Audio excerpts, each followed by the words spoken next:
মাহদি হবিগঞ্জে পুলিশের গিয়ে হুমকি মতো করেই বলছিলেন, আসামি ছাড়াতে গিয়ে তিনি বলছিলেন যে হবিগঞ্জে যেই বানিয়াচং থানা পোড়ানো বা পুলিশ সন্তোষ সাহাকে মেরে পিটিয়ে মেরে ঝুলিয়ে রেখেছিলেন সেটা তারাই করেছিলেন, এই যে বলছেন, তারা কি আসলে এখান থেকে দায়মুক্ত হয়ে যাবেন? এগুলোর জন্য কোনো বিচারের কোনো জায়গা আর আসবে না?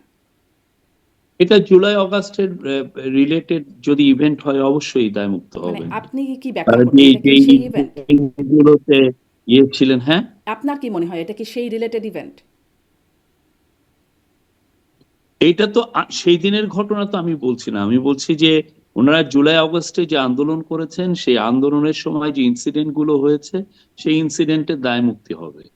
জি, মানে এর এই মধ্যে আমি এই সেদিন কি হয়েছে সেটা আমার বিষয় না। কিন্তু মানে এইরকম ঘটনারই তো কিছু না কিছু, কোনো না কোনো ঘটনারই তো দায়মুক্তি। দায়মুক্তি আসলে কোনগুলোর হবে একটু বুঝবার চেষ্টা করছি। মানে ওই পুলিশের যে পরিবার, তারা কি মামলা করতে পারবে? তার যে একটা মানে অভ্যুত্থানের ৩ মাস পরে একটা বাচ্চা হয়েছে বা ১০ মাস আগে তার বিয়ে হয়েছে, অভ্যুত্থানের ১০ মাস আগে, তার পরিবারের যে সদস্যরা আছেন বা তার বাবা-মা, তারা কি মামলা করতে পারবেন এই ঘটনায়? নাকি পারবেন না?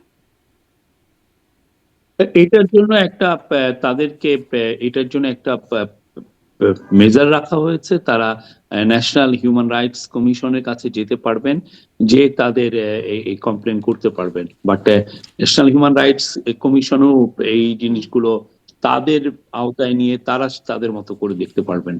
আচ্ছা, পুলিশের কাছে এই মামলা করতে পারবেন না তারা?